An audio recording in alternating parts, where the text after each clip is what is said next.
Enter, rejoice, and so here. Enter, rejoice, and so here. Today will be a joyful day. Enter, rejoice, and so here. Don't be afraid of some change.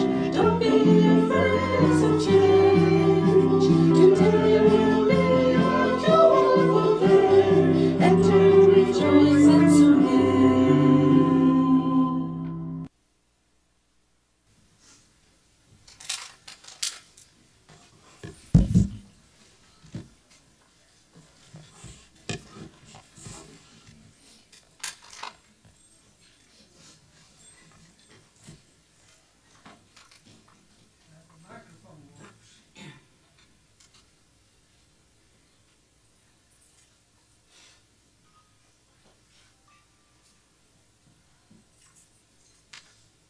Excuse me, I need to get my file up.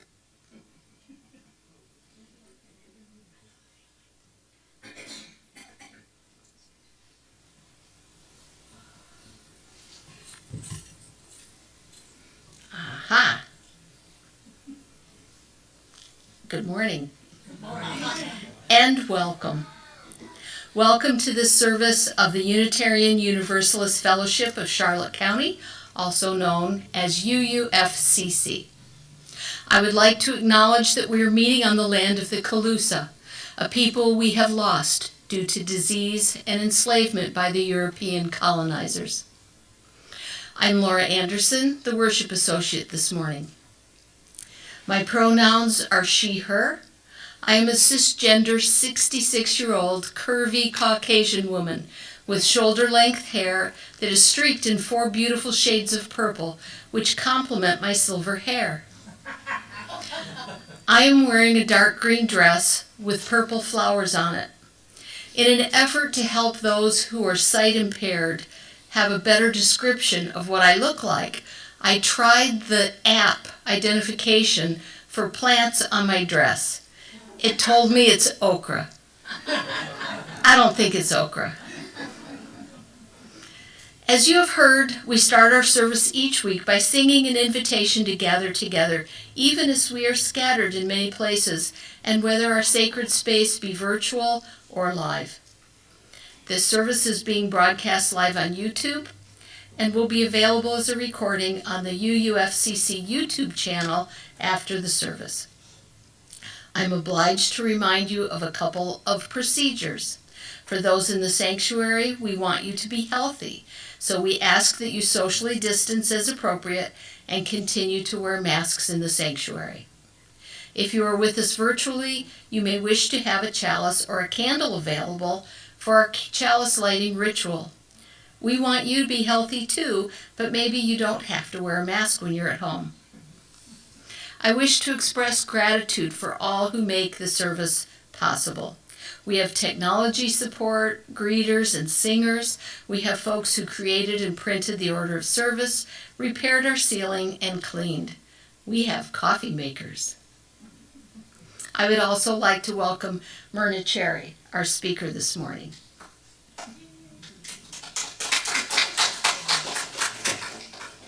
Everyone is welcome here. Whatever your faith or the country of your heritage, you are welcome here. Whoever you are and whomever you love, you are welcome here. Whether you are relatively new to our community or have been an active member for decades, you are welcome here. We are glad you chose this congregation as a place of worship this morning. If you are new to us today, and if you are comfortable doing so, please stand in body or spirit or wave. Would you share your first name?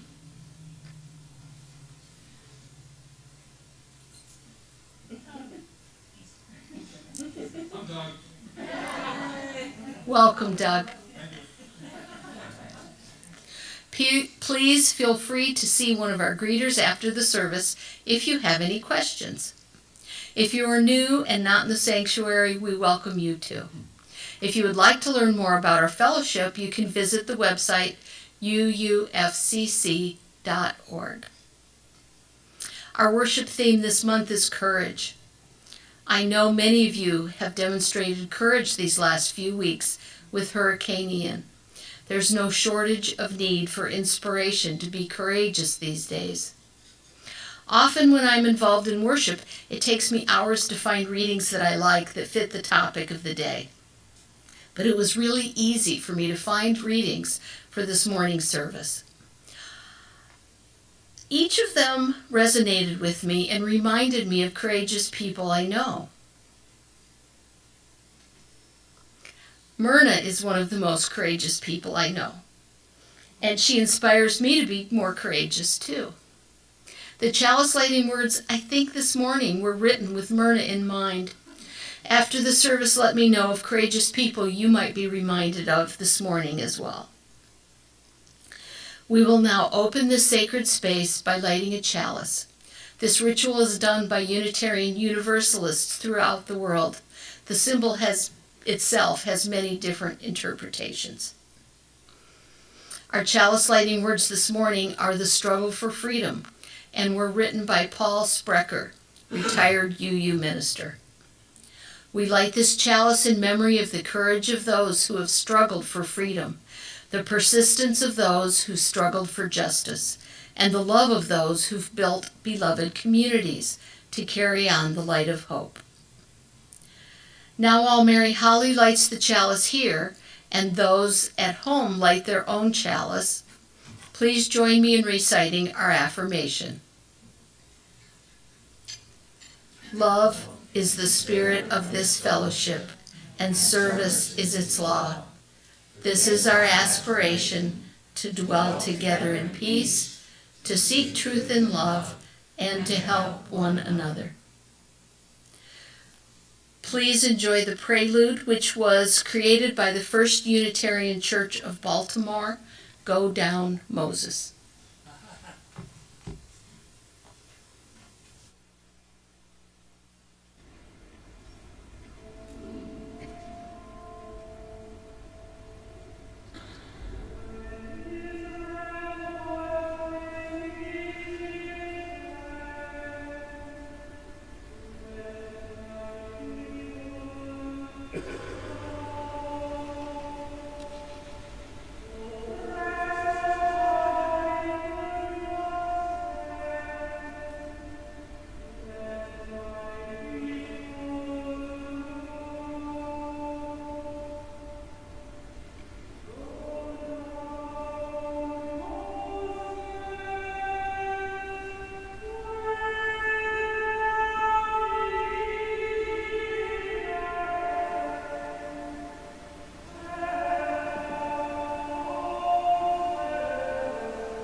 Our opening reading this morning comes from the Reverend Dr. David Breeden, minister of the First Unitarian Society of Minneapolis.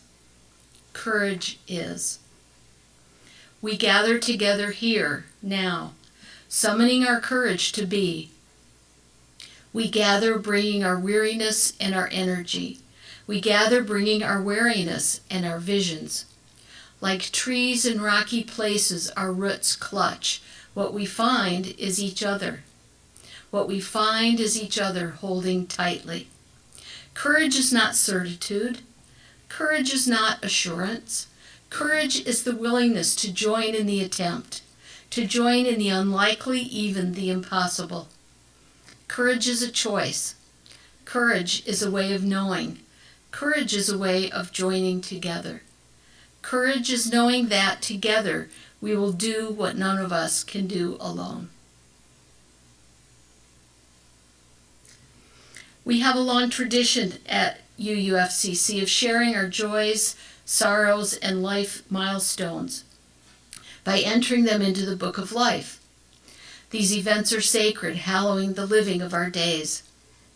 Messages can be written in the red book that's at the back of the sanctuary, or emailed to emailed to bookoflife@uufcc.org. Would Lynn bring up the Book of Life?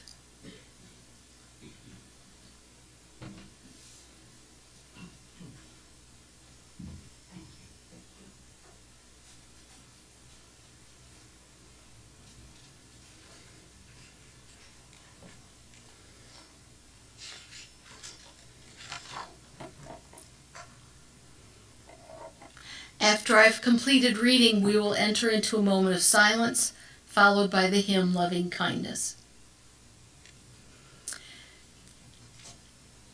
Dennis Shaw tells us, "It is with deep sadness that I write to inform you of the death of our dear friend and member, Laura Flax.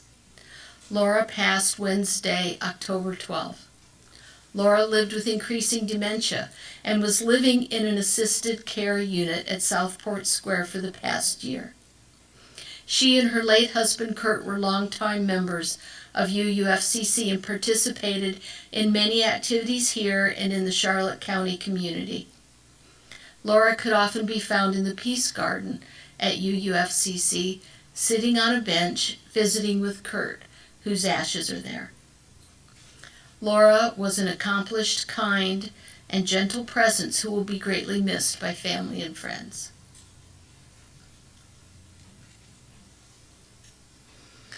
On Monday, October 17, Lori celebrated 42 years of sobriety.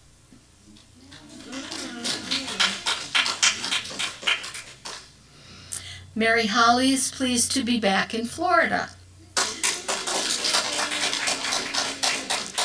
in spite of Hurricane Ian, and is so pleased to be among you at UUFCC. She would like to introduce her longtime friend, Linda Poindexter. Ooh, you gotta stand up now, Linda. Welcome, Linda. Linda is a singer, and she will be living here now. I will be around the next month since Ben had a fall, broke his elbow, oh dear, and will have surgery on Tuesday.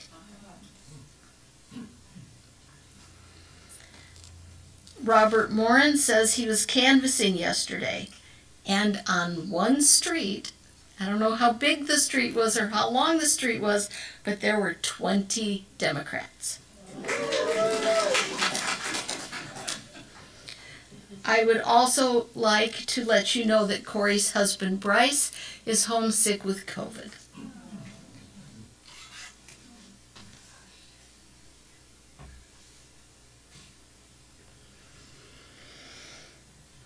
May we hold these and our unspoken joys and sorrows in our hearts.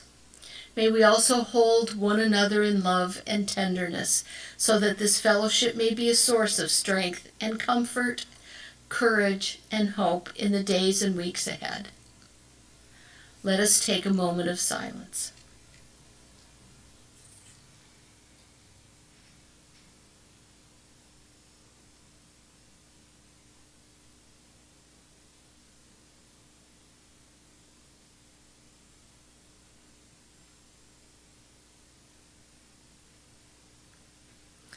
And let us welcome again our summer singers. Please join in Body Your Spirit, singing Filled with Loving Kindness, number 1031 in the Teal Hymnal.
Thank you.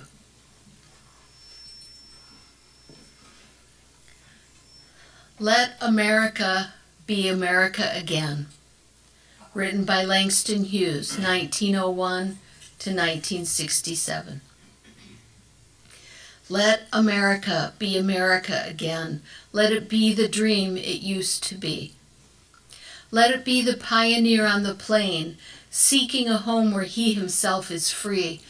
America never was America to me. Let America be the dream the dreamers dreamed.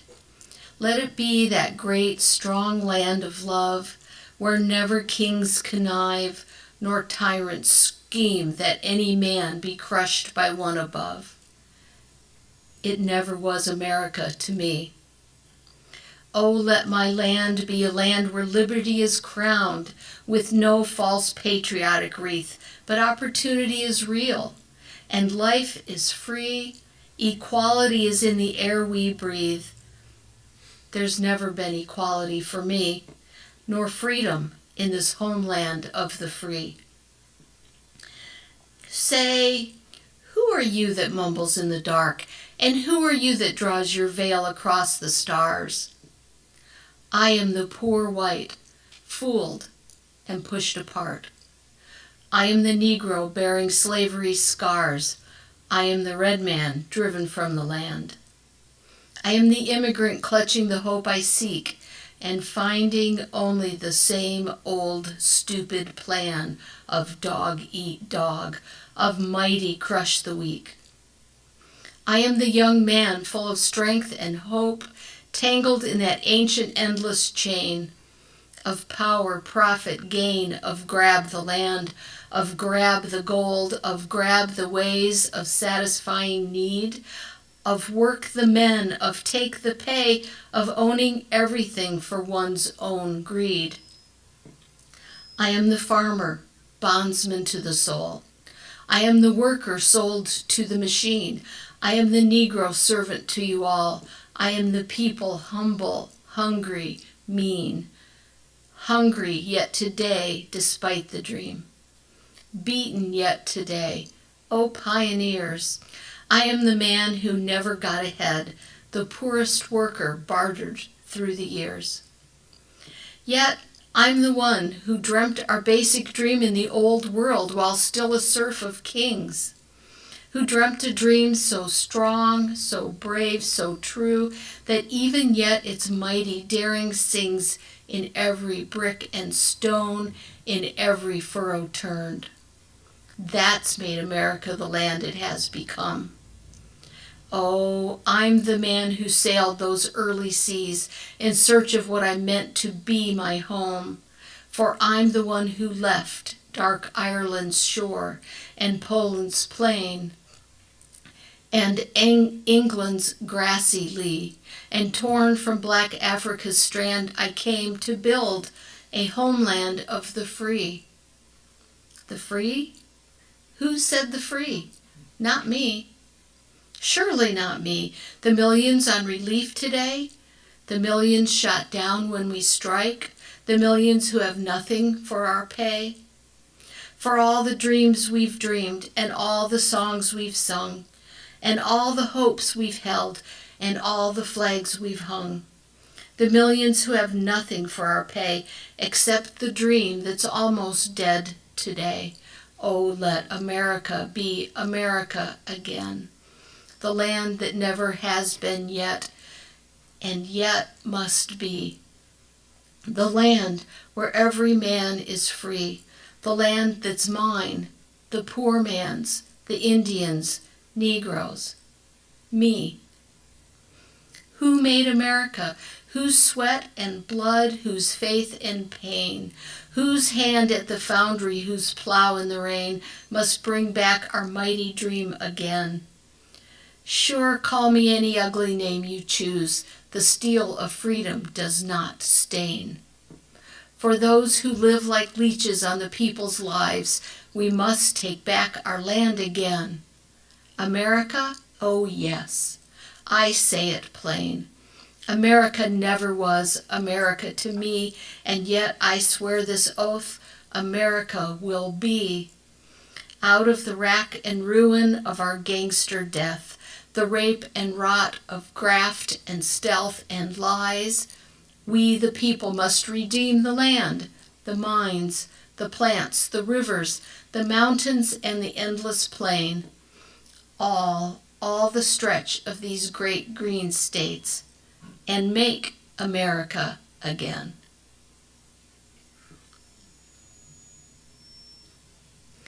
Myrna asked me to read this work by Langston Hughes because his words embody what she will talk about today, being courageous when the going gets tough, finding hope and feeling powerful and worthwhile. Myrna has been busy her entire life making the world a just and peaceful place, a place she can happily pass on to her children, her words. And if you know Myrna, you know she is devoted to this. Myrna describes herself as a community activist and says she's been a community activist her whole life.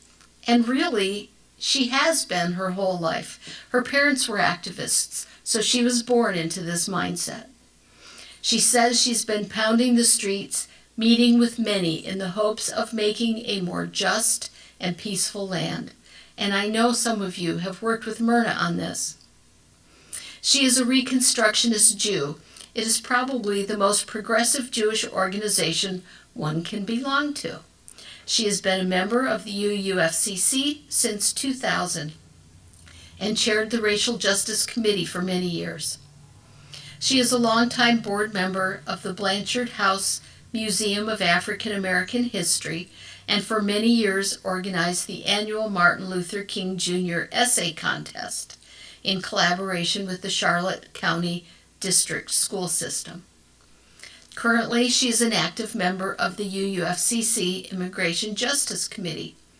And now we are engaged in a plan to adopt an asylum-seeking immigrant to help that person become a more productive and happy addition to our state and community.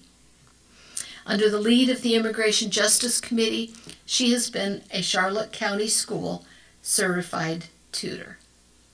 Myrna?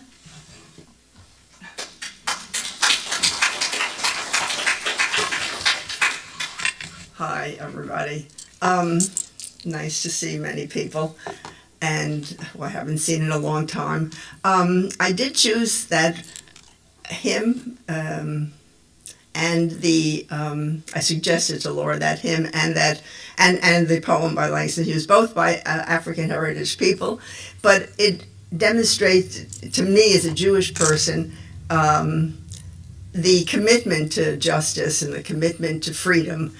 Both, and it couldn't have been said better. So it also demonstrates the connection between the Jewish community and the African community. And that's always been really strong, and I've been part of that and proud to be part of that. It weakened a little bit, unfortunately, but I consider it strong, and today it's growing, that connection between Jews and Black people. So today I was asked to talk about courage, and I'm going to talk about courage in my life. And it's courageous for me to be here because I have a whole bunch of notes that are scrambled. And I think I'm just going to be winging it, so bear with me. There are certain things that I want to say, and I want to make you aware of the Jewish component of courage. And also, this is, for me, a tribute to my family.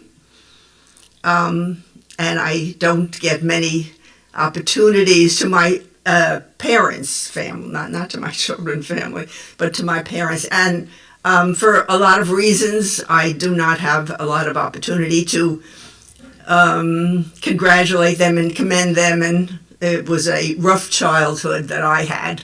However, they were courageous people. And I want to just talk about that a little bit because courage was never mentioned in our family. That word was never, ever mentioned, that you're courageous or it is courageous or an encouragement, be courageous, those kinds of things. And it's possible in your lives also that courage, the word courage, is not part of a vocabulary. It really was never part of my vocabulary. However, looking back on my childhood and on my parents' life, it was really so much a part of their life because they truly were courageous people. They did things in the 40s, in the 30s that were, in the 30s it was okay. By the 40s and the McCarthy era, it was not okay. And they pursued and persisted, and they continued to be courageous fighters on many, many fronts. Fearing, my father, a school teacher, fearing, and he had refused to sign the new loyalty oath that came down in the McCarthy era, and he was threatened with firing, of course, and then it was jail. He was contempt of something or other, and yet he refused to sign. So I just wanted to, I want you to help me to go over these things and to listen to me as I'm talking about my parents in a very different way than I usually talk about them. I usually mash them, and it's okay because I need to do that. But the truth is that they were courageous freedom fighters. They really were. So I've written that's another thing, I have to be courageous. I've written a lot of stuff down, and this morning when I went to look at it, it appears completely without flow. So I bear with me, everyone. Let's see what I have written here. Okay. So, well, the definition, we know what courage is. I have it down here. A task attempted without fear, or if there is fear, you do it anyway. And that's what courage, I think, is. Doing it anyway, even though there appears to be dire consequences. In the 40s, in the McCarthy era, jail was a consequence and execution was a consequence also.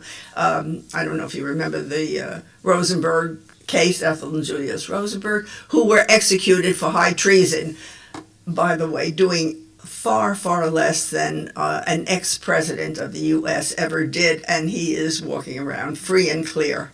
And 2 people executed for that. So there was some very, very dire consequences in the 40s during the McCarthy era and through the 50s and until probably the 60s for people who were courageous and who were freedom fighters.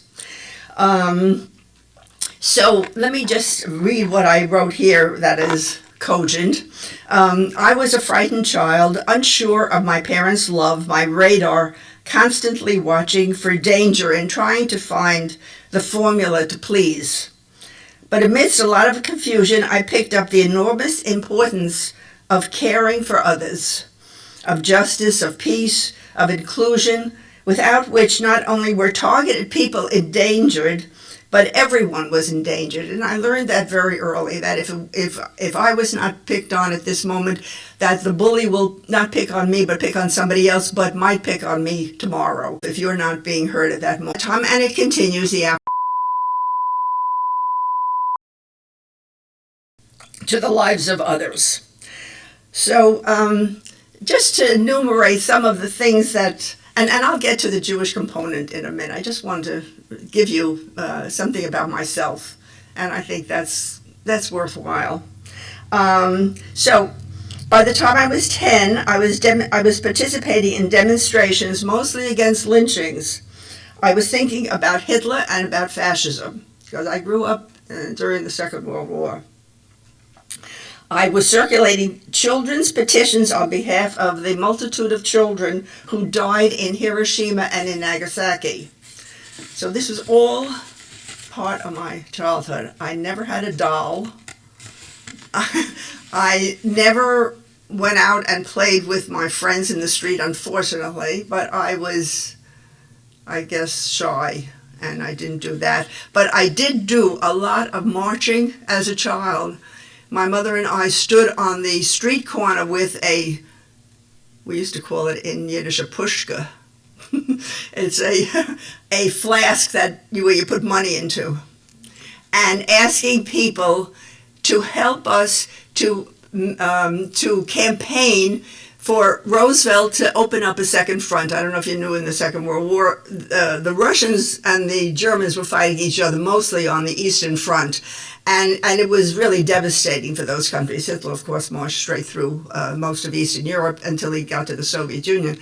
So we figured out that if Hitler would open up a second front, it would divert attention. It would make the German army responsible for 2 fronts and weaken them severely. So actually, this campaign was successful, and finally the U.S. did invade in Normandy, and within less than a year, the war was over. So, that worked. But my mother and I would stand there, and my mother on a little soapbox, and she would make some kind of a speech, and then every once in a while she would hand me the soapbox, and I would say, children, everybody should give money, and we don't want our friends in Europe to be dying. And I would actually, at 10 years old, make some kind of a political speech on the corner on my soapbox. So, let me see what else I've written. And all through this time, and these were really hard times. I mean, major countries were falling to Hitler. Czechoslovakia fell, and Romania fell, and then France capitulated. And, and then Hiroshima was bombed and Nagasaki was bombed. These were really difficult times. And to remain hopeful, to remain believing that people are good, And I know I've always said that at the fellowship frequently, and people said, oh, there she goes again, saying people are good. But people are born good. Something happens to that goodness to make them turn bad and turn mean and evil, but people are born good. So, but to continue believing that in these really dark, grim, we had pictures of Jews in the streets being marched with their hands on their heads, to concentration camps, getting on the cattle cars. Some really grim memories that were posted and were all over my house. Those kinds of articles, newspaper articles and photos were all over my house. But to remain hopeful during this really grim period was a trick that we all should learn how to, because these times today are kind of grim. But believing truthfully, as my parents did, that people are good, that things will get better, that you must take a chance, you must fight, is so critical to keeping us mobilized, even through grim times. So that was quite a lesson to learn from my parents. And for that, I'm thankful. For that, I can praise them and I can say, good people you are. And that makes me feel better. I think, by the way, that courage makes all of us, being courageous, actually, doing acts of courage, makes everyone better, feel better about themselves. And feeling good about yourself is really an important component to doing anything, to learning. Kids who don't feel that they can learn don't learn. And people who feel they can't do anything don't do anything. But when you believe that you can do it, and when you do an act of courage, when you do something that's hard, it really reinforces your thinking about yourself. Gee, I'm pretty good. And it's good to feel good about yourself. It's not shameful to feel good. I mean, there was a little bit of that, feeling good and being praised at my home. And I think all of us maybe grew up with, it's not good to brag and that kind of stuff. But it truly is good to feel good about yourself because it empowers you, it enables you, it makes you go further. So where did my parents learn to be so courageous? I learned it from my parents. I give them 100% credit. And my children learned it from me. And they are in the system of resistance, my children and my grandchildren. It's really very nice, and I'm pleased about that. All right, so where did my parents learn it from? And that's where the Jewishness comes in. Because if you believe in genetic memory, I don't know how many people have heard of genetic memory, but that's when trauma of the past gets embedded in your genetic makeup. So that as a Jewish person, I don't have to go through anti-Semitism with everybody, right? You know that how historical is anti-Semitism from 600, I have it written down, but I'm not going to go through it. From 600 BC, when Jews were targeted. Now, of course, Jews believed in one God as opposed to believing in many gods, so they were easily identified, But they were targeted from the beginning of written history. And in fact, I believe that Jesus was actually a target of anti-Semitism. He was the dissident Jew. That's who Jesus was. He was the social activist Jew. And get rid of him. And that's what the Romans did.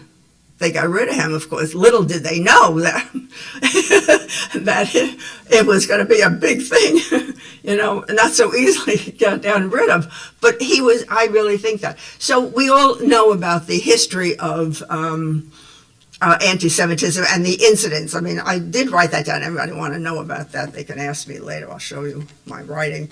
But what is also so remarkable about anti-Semitism is the resistance to anti-Semitism, the reaction that the Jewish community has always had toward any act of anti-Semitism, and that has been of resistance, of fighting, and I have also written down lots of, I'm sure that you know the David and Goliath story, and there are hundreds of those stories in our Bible, we call our Bible the Torah. And in our Torah, there are hundreds of those stories, not only men fighting back, Saul and, who was it, Joshua, and there's just so many accounts of Jewish people not standing, not abiding, not tolerating oppression. And that is so important. And that is what genetic memory is. And I think that resistance, that instinct to resist, that instinct to say no, has been passed along and was passed along to my parents. And that is, I think it's something to really consider. It's, scientists are really looking into this. They're looking into this for treatments, not of prejudice or, intolerance, but of psychosis. Whether that has been passed along in some way, that trauma of schizophrenia, and that scientists are actually doing work on this at Brown University. I know that they're doing work. I need water. Oh, thank you. Just a minute.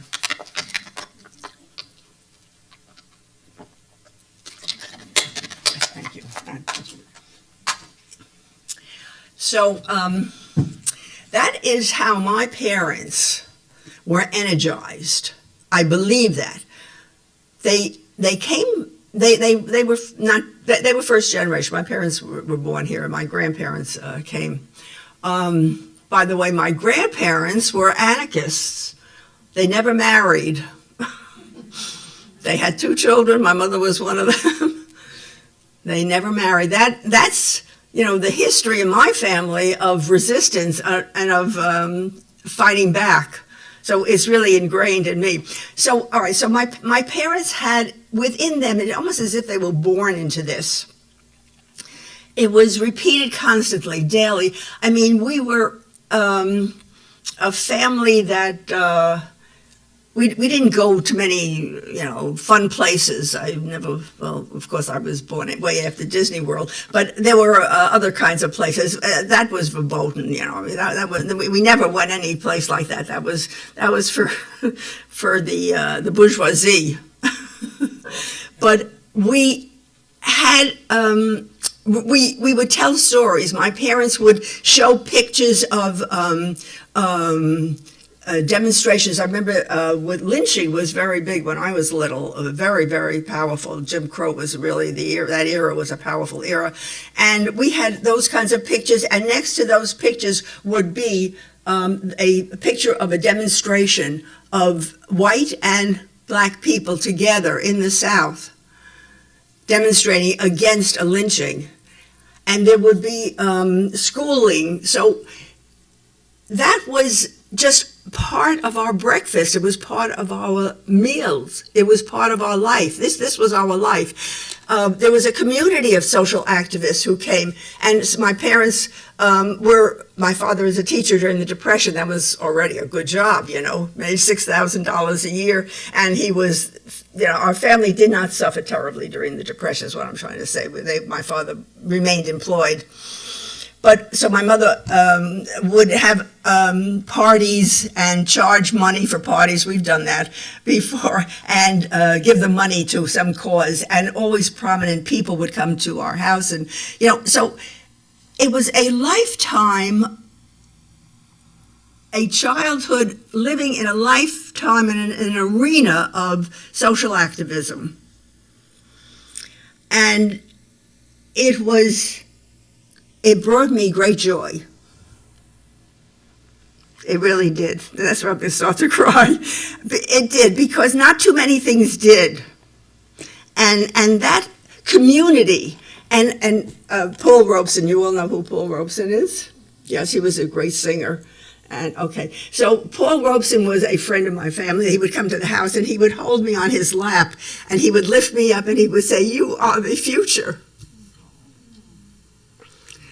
So, I was loved in a way, and I was sort of counted on. They counted on my participation. So I don't want to just cry completely.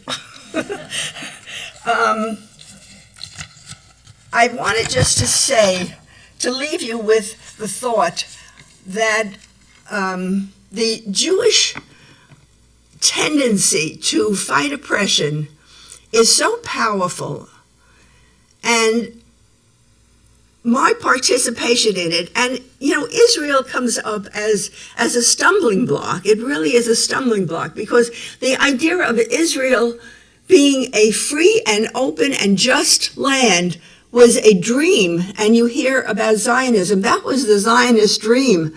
And it was a good dream, actually. It was a dream that would work together, because Jews lived in Palestine with Palestinians for eras. And they worked and they loved together. And that it turned so poorly was a tremendous sadness to my family and to me. And I have hope that the Israeli people, the good Israeli people, and there are lots of them, will find their way, just as the good American people will find their way. But Israel always comes up as a stumbling block, really. And what am I going to call it? I was going to call it the dictatorship of Israel, but the leadership, I'll call it the leadership of Israel, has not done the Jewish world any good. Although I love Israel because it is a land where my people, after I could recount all of the terrible years, thousands of oppression, feel free and feel safe. But something has to be done, and it's not my job to do it. My job is here in the U.S., where there's plenty of anti-Semitism that is growing, and there's plenty of work for me to do here, and I'm not attending to Israel. And I wish them, I know that there are good people because I'm in communication with good people in Israel, and I know that, and I believe that they will find their way, as I believe all of us will find our way here. And it may take a while to find our way. But I have great-grandchildren now. And they will figure it out. So I just want to say I have a conclusion here someplace. I'm really sorry. It might be better for just talking than reading a speech, maybe, yeah. I do have something that starts out with "in conclusion." I don't know.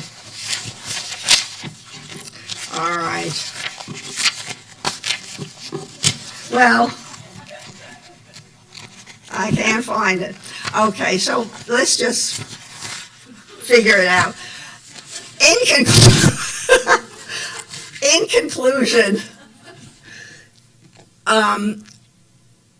this today is a testimonial and to my parents, and I thank you for that, letting me do that. That was the first thing. The second thing is I want to remind everyone that being courageous will only make you feel better, will only brighten your day. And let's do that. Let's be courageous. And that being Jewish to me is very dear, even though I am a totally unobservant Jew. There's something about that heritage. And today, I've pinpointed it. It is the heritage to fight for justice and to fight for a better world, and to fight for people who are not getting a fair shake. So that's what it means for me today to be here and to talk about courage. Thanks. Oh, thank you.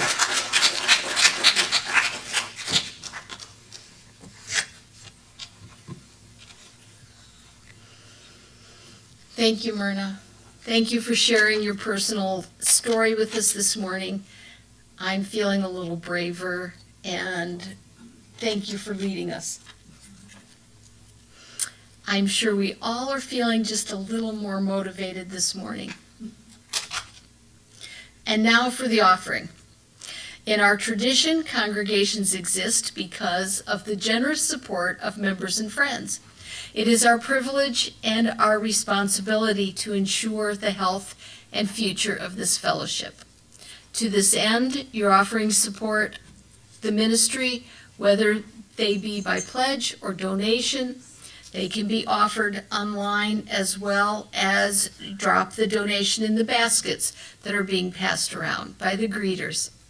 You can mail a check to the office. You can use the Venmo app. Payments on the Venmo app are identified as UUFCC offering.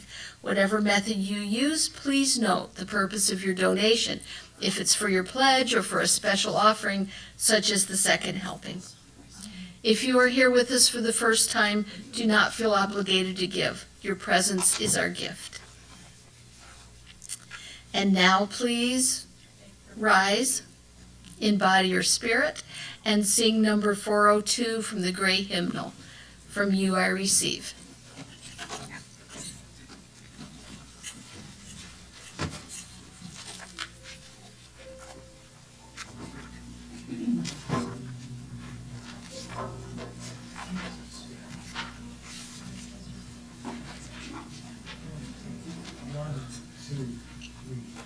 From you I receive, to you I give, together we share, and from this we live.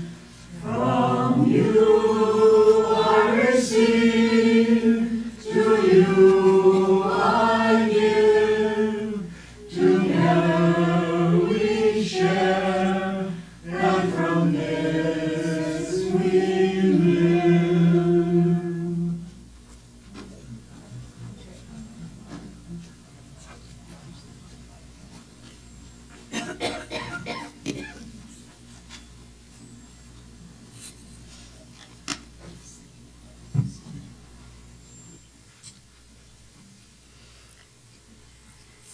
Thank you for your offering. Now is the time to highlight special events and activities here at UUFCC. Please remember to check your weekly UUFCC updates, which includes a calendar and links for connecting via Zoom and in person, and descriptions of all kinds of fun things coming up. Also, make sure that you regularly visit our constantly updated website.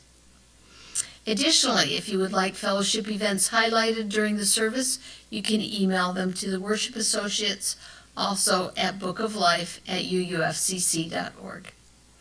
Today I have the following announcements. The Polk Museum of Art at Florida Southern College is hosting a unique tour this week. A free tour designed to provide guests who are blind or visually impaired the opportunity to experience the work of one of the greatest sculptors of the 19th century, Auguste Rodin, through the sense of touch. Participants will explore the Rodin exhibit with a museum docent, who is also vision impaired, to share in conversation history and the experience of touching the artwork. The tour is Wednesday afternoon, but you have to register today. If you're interested, contact me or Lori Douglas. We have the details on how to register. The Southern Florida College Museum. It's in Lakeland. On Tuesday at 11:30, the Program Council will meet. If you are committee chair, please join other fellowship leaders in planning and coordinating fellowship activities.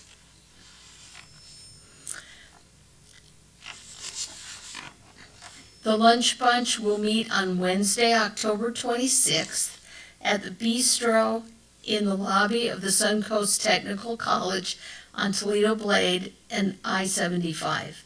Italian meals prepared by students in the culinary school. The cost is $14 for an entree, dessert, and drink. The fun continues that night on Wednesday for happy hour on the Universal Zoom link. On Thursday, I don't know if it's fun, the Buddhist meditation group will meet. And on Thursday Friday at 2 o'clock, the Cafe Socrates group will meet at UUFCC, and Robert Moran can share more details about that if you're interested in joining that discussion group. I am. Also on Friday at 6:30, we are having a game night here in the social hall. Bring your own drink and a snack to share if you choose, and bring a game if you'd like to play that as well. The hospitality group will meet briefly after the service today in the social hall. Please join us if you would like to help make plans for future events. Next week for the service, we have live and in person a real UU minister. Reverend Fairy Elaine will share the real meaning of Halloween. Part of the real meaning is honoring our ancestors.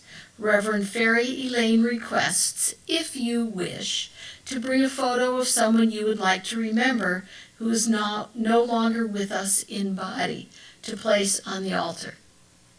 Also, in the spirit of Halloween and fun, feel free to dress up. And now, let's join the summer singers again in a rousing version of Fire of Commitment, number 1028 in the Teal hymnal.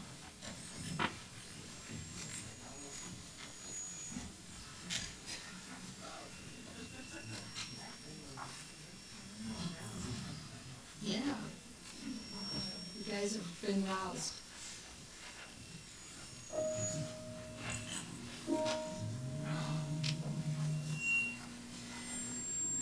From the light of days remembered, burns a beacon bright and clear, guiding hands and hearts and spirits into faith set free from fear. When the fire of commitment sets our mind and soul ablaze, when our hunger and our passion meet to call us on our way, when we live with deep assurance of the flame that burns within, then our promise finds fulfillment and our future can begin. From the stories of our living rings a song bold, brave, and free, calling pilgrims still to witness to the life of liberty. When the fire of commitment sets our mind and soul ablaze, when our hunger and our passion meet to call us on our way, when we live with deep assurance of the flame that burns within, then our promise finds fulfillment and our future can begin. From the dreams of youthful vision comes a new prophetic voice, which demands a deeper justice built by our courageous choice.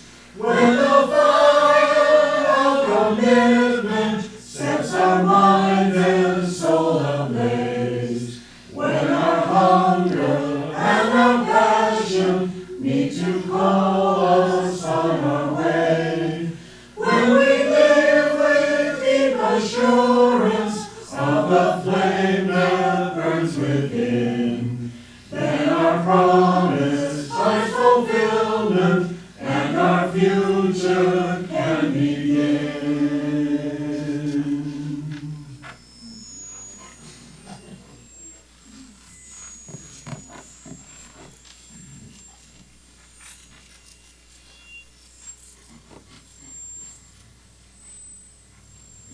I'm duly roused. The closing words this morning are All That We Have Been, All That We Will Become by Leslie Ahuva Fales, pastor of the UU Fellowship of Anchorage. All that we have been separately and all that we will become together is stretched out before and behind us like stars scattered across a canvas of sky. We stand at the precipice, arms locked together like tandem skydivers working up the courage to jump. Tell me, friends, what have we got to lose? Our fear of failure? Our mistrust of our own talents? What have we got to lose?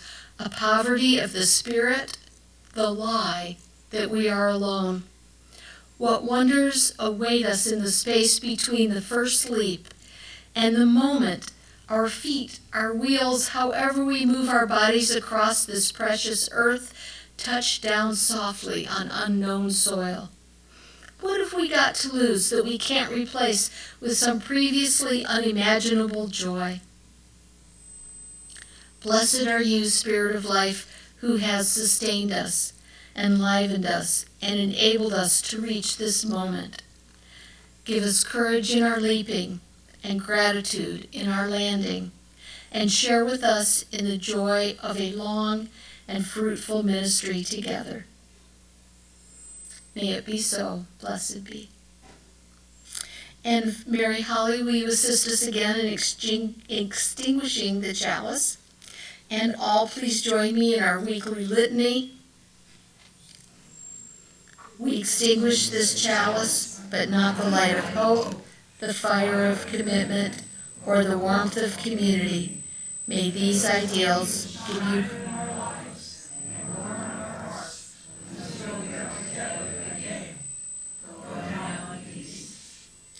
May these ideals give you courage until we meet again. Now please join the choir for our final hymn from the Teal Hymnal number 1057, Go Lift It Up.